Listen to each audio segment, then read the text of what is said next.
1 minute. It's a series of monologues. It's not a dialogue. Yeah, it really is a pity that Mr. Legutko is not here anymore, because otherwise, I hate to break it to him, but he is not Poland. He's representing one voice in the Polish debate.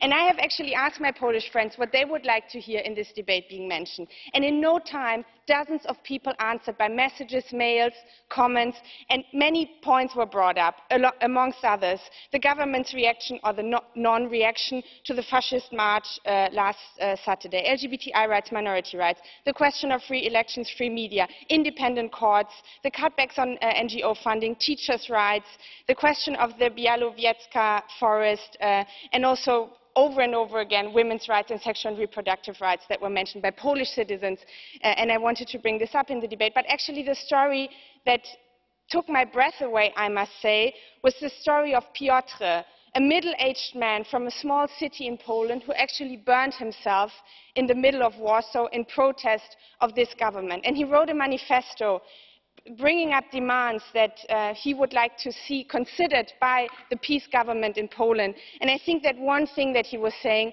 really struck me, that despite the fact that he wants people to stand up against this government, he said, "Remember, however, that the PiS electorate are our mothers, brothers, neighbors, colleagues and friends.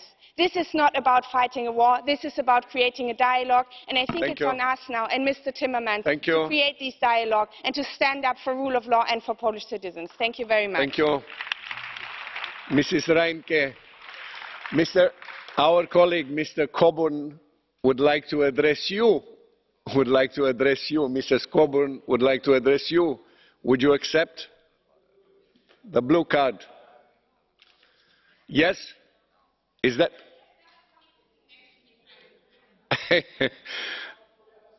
Okay. So, Mr. Coburn. Thank you, Madam, for allowing me to address you. And bardzo dziękuję, Mr. President.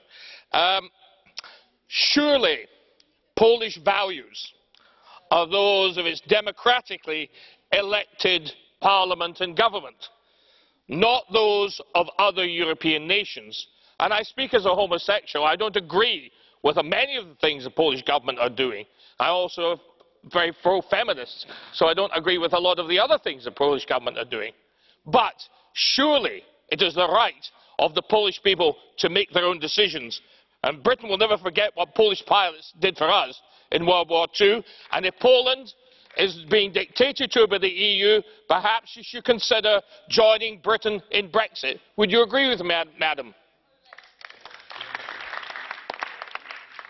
Okay, Mr. Coburn, I don't know how many times this has to be repeated in this parliament. It's not about specific policies that we are discussing today. It's about breaching the Polish constitution, and that's the basis of how we are doing democracy altogether. So if rule of law is not respected in the countries, then there cannot be a democratic debate. And this is the problem, and this is why we are standing up. We are not discussing policies here. We are discussing what is the fundament of how we are discussing. And if we are in breach with that, then there cannot be democracy and there cannot be a democratic debate. And that is the problem about the situation in Poland right now.